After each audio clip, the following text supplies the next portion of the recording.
ఎందుకు అంటే ఇక్కడ మనం కనుక్కుంటోంది 1/8 వాల్యూ అంటే 1/8 అంటే 8తో 1ని క్యాన్సిల్ చేస్తున్నాం. 8తో 1ని క్యాన్సిల్ చేయాలంటే అవ్వదు కదా.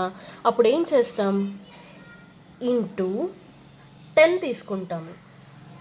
ఇంటూ 10 తీసుకుంటే 1 టైం పోతుంది, బట్ క్యారీ వస్తుంది కదా. అప్పుడు మనం ఏం చేస్తాం, ఇంకో 0 తీసుకుంటున్నాం. అంటే 1/8 ఇంటూ 100 చేసిన తర్వాత మనకి ఈ వాల్యూ వస్తుంది కాబట్టి దానికి పర్సెంటేజ్ అని పెడుతున్నాం అన్నమాట. బికాజ్ 1ని సింప్లిఫై చేయాలంటే 8తో ఇంటూ 100 చేసుకుంటే మనకు పర్సెంటేజ్ వాల్యూ వస్తుంది. లేదనుకోండి, బేసిక్గా 1/8 వాల్యూ ఎంతో తెలుసా, అంటే 8ని 1ని క్యాన్సిల్ చేస్తే 8తో 1ని క్యాన్సిల్ చేస్తే దాని వాల్యూ 0.125 అండి. 0.125 మనం పర్సెంటేజ్లో డినోట్ చేస్తున్నాం కాబట్టి ఇక్కడ ఇంటూ 100 చేసుకుంటాము, అంటే 12.5 పెట్టుకుంటాము. ఇంటూ 100 అంటే ఇక్కడ మనం ఇది ఫార్వర్డ్ చేసినప్పుడు డివైడెడ్ బై 100 కూడా చేస్తాం కదా, బికాజ్ ఇది 1 అవ్వాలి. అంటే 1/8 ఈజ్ ఈక్వల్ టు 0.125 అంటే ఇంటూ 100/100 చేస్తేనే ఇది 12.5% అవుతుందన్నమాట. ఇదండి దీని ఎక్స్ప్లెనేషన్. ఓకే, ఇప్పుడు 1/8 అనేది 12.5%గా ఎలా వచ్చిందో కనుక్కున్నాము. అయితే నెక్స్ట్ 3/8, 5/8, 7/8 వాల్యూస్ ఏంటో చూద్దాం. 3/8 వాల్యూ ఏంటి అంటే 37.5%. 37.5%. ఈ 37.5% ఎలా వచ్చింది, 12.5 ఉంది కదా మనకు, 1 పార్ట్ ఆఫ్ 8 పార్ట్స్. అయితే 1 పార్ట్ని 3 టైమ్స్ మల్టిపుల్ చేస్తే మనకు 3/8 వస్తుందన్నమాట. అలాగే మనకు 3/8 వాల్యూ 37.5గా వచ్చింది. 5/8 వాల్యూ ఎంత, 62.5%. Next 7/8 value 87.5%. ఇదన్నమాట దీని ఎక్స్ప్లెనేషన్. ఓకే, నెక్స్ట్ వాల్యూస్కి వెళ్దాం. 1/9 అన్నమాట. అసలు 1/9 వాల్యూ ఎలా వస్తుందో సింప్లిఫికేషన్ మనం చూద్దాం. తర్వాత దాని వాల్యూ ఎందుకు అలా వచ్చిందో కూడా చూపిస్తాను. ఇప్పుడు చూడండి, 1/9 అంటే 1 పార్ట్ ఆఫ్ 9 పార్ట్సే కదా దాని అర్థం. లేదు, 1/9 చేయాలన్నప్పుడు 9తో 1ని డివైడ్ చేయాలి. అంటే ఏం చేస్తాం, ఇంటూ 100/100 చేసుకుంటాం ఇందాక చూపించినట్టే, బికాజ్ ఇది పర్సంటేజెస్లో రాసుకుంటున్నాం కాబట్టి. ఓకే, 9 అనేది 100కి ఈక్వల్ అయితే 1 అనేది ఎంత, 9 ఈక్వల్ టు 100 ఇంటూ 1 అంటే 9 1s 1 క్యారీ అవుతుంది, 10 1s మళ్ళీ క్యారీ వస్తుంది, డెసిమల్ పెట్టి 0 తీసుకుంటాం, 1s 1s 1s. సో ఇది ఇలానే క్యారీ అవుతుందన్నమాట. 2 డెసిమల్స్ వరకు తీసుకుంటే సరిపోతుంది. అంటే 1/9 అంటే మనకు 11.11%గా రాసుకుంటే సరిపోతుందన్నమాట. ఇది మీకు బాగా అర్థం కావాలంటే 2/9 తీసుకుందాం. 2/9 అనుకోండి, వాల్యూ ఎలా వస్తుంది, 2/9. 9 అనేది 100కి ఈక్వల్ అయితే 2 అనేది ఎంత, 2 అనేది ఎలా కనుక్కుంటాం,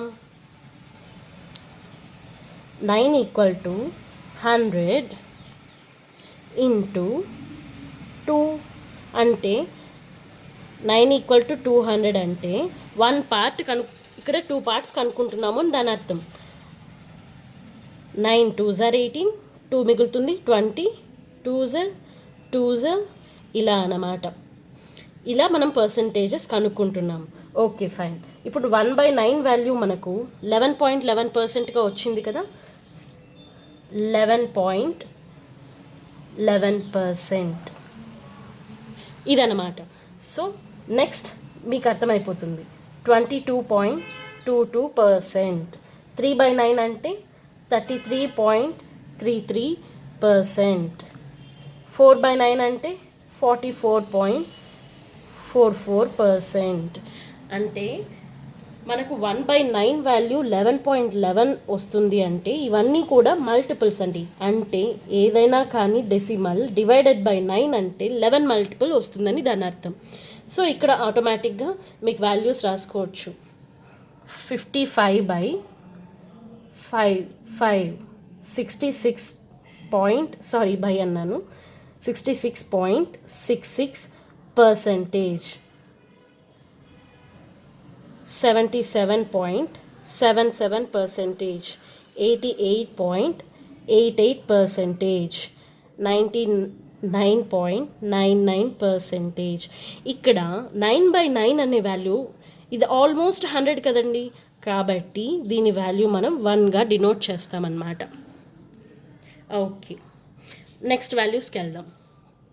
నెక్స్ట్ వాల్యూస్ 1/3. 1/3 వాల్యూ ఎంత అంటే 33.33. బికాజ్ ఇక్కడ మనకు 3/9 అనే వాల్యూ 33.33గా వచ్చింది అండ్ 1/3 కూడా ఇంతే వచ్చింది. ఎందుకు అంటే 3/9 ఇంకా సింప్లిఫై చేస్తే ఏమొస్తుందండి, 1/3 కదా, అదే నేను ఇక్కడ రాశాను. సో 33.33%. 2/3 రావాలంటే ఇంటూ 2 చేస్తే సరిపోతుందా అంటే 66.66%. నెక్స్ట్ 1/6 వాల్యూ కనుక్కుందాం. 1/6 వాల్యూ అనేది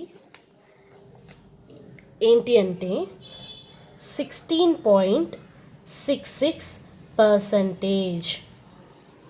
అంటే 6 అనేది 100కి ఈక్వల్ చేస్తే అందులో 1 పార్టే 16.66%.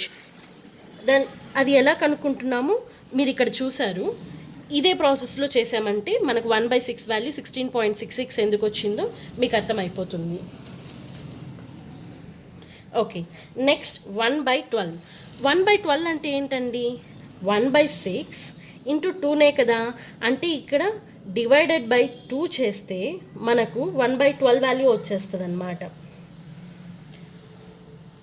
సో ఇక్కడ దీని వాల్యూ ఎంత, 8.33%. ఓకే, నెక్స్ట్ 1/7 వాల్యూస్ తెలుసుకుందాము. అంటే ఇప్పటిదాకా చేసిన వాల్యూస్లో 7 డినామినేటర్లో ఉండి న్యూమరేటర్లో చేంజెస్ అవుతుంటే వాల్యూస్ ఎలా కనుక్కోవాలో చూద్దాం. ఓకే, 1/7 వాల్యూ ఎంత అంటే 14.28%. ఇది 1 పార్ట్ ఆఫ్ 7 పార్ట్స్. అంటే 7 అనేది 100కి ఈక్వల్ అయితే 1 పార్ట్ అనేది ఎంత అంటే 14.28. 2/7 అంటే ఇంటూ 2 చేసుకుంటే సరిపోతుంది. ఇంటూ 2 అంటే ఇక్కడ 28.56%. నెక్స్ట్ 3/7 ఇంటూ 3 చేసుకుంటే సరిపోతుంది, అంటే 42.84%. నెక్స్ట్ 1/14 అంటే ఎంతండి, 1/14 అంటే 1/7లో హాఫే కదా, అంటే 1/7 డివైడెడ్ బై 2 చేస్తే మనకు ఆన్సర్ వచ్చేస్తుంది కదా. సో మనకు 1/14 వాల్యూ ఎంత అంటే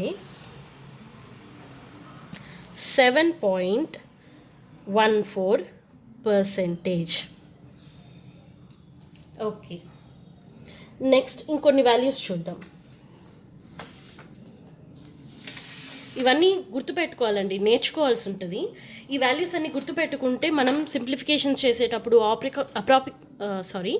అప్రాక్సిమేషన్స్ చేసేటప్పుడు అండ్ అర్థమెటిక్లో కొన్ని టాపిక్స్ కవర్ చేసేటప్పుడు మనం సొల్యూషన్ కనుక్కోవడానికి చాలా యూజ్ అవుతుంది.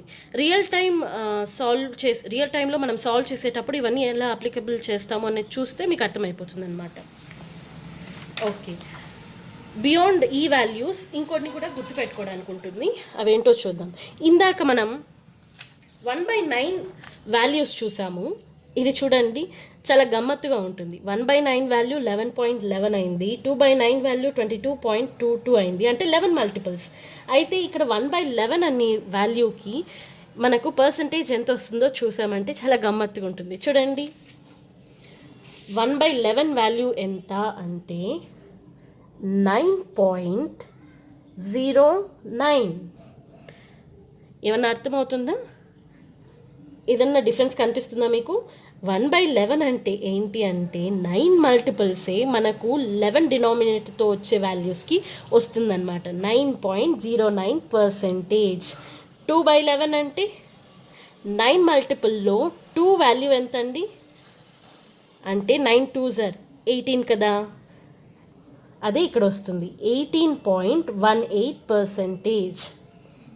ఇంతే అన్నమాట. 3/11 అంటే 27.27%. 9/11 అంటే 81.81%. ఓకే, ఇప్పుడు 10/11 వాల్యూ ఎలా వస్తుంది అని డౌట్ రావచ్చు.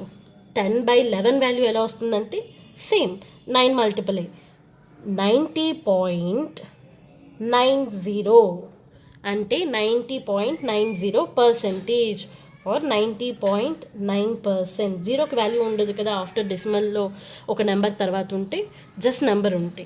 ఇంకొక వాల్యూ ఇక్కడ ఉంది అంటే అది కూడా తీసుకోవాలంటే మొత్తం చెప్పాల్సి ఉంటుంది. 90.09% అన్నమాట.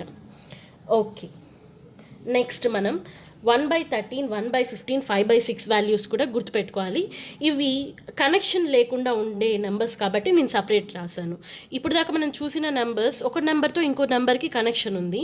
అయితే ఈ 1/13, 1/15, 5/6 వాల్యూస్ కూడా గుర్తుపెట్టుకోవాలి. ఇవి వాల్యూస్ ఎంతో చూద్దాం అండ్ గుర్తుపెట్టుకోవాల్సి ఉంటుందండి. 1/13 వాల్యూ ఎంత అంటే 7.69%. 1/15 6.66%. 5/6 వాల్యూ 83.33%. ఇదన్నమాట మనం చూడాల్సిన fractions to percentages to fractions. ఇప్పుడు నేను డిస్కస్ చేసిన ప్రతి ఒక్క వాల్యూ మనం మైండ్లో ఫీడ్ చేసుకోవాలండి. మీరు ఎన్నిసార్లు ప్రాక్టీస్ చేస్తే అంత మంచిది. ఈ వాల్యూస్ అన్నీ ఖచ్చితంగా గుర్తుపెట్టుకోవాల్సి ఉంటుంది. Okay, so basics of percentage అయిపోయింది. రేపటి నుంచి ఇంకొంచెం అడ్వాన్స్డ్ లెవెల్ ప్రాబ్లమ్స్ చూద్దాం. Okay, have a nice day, bye.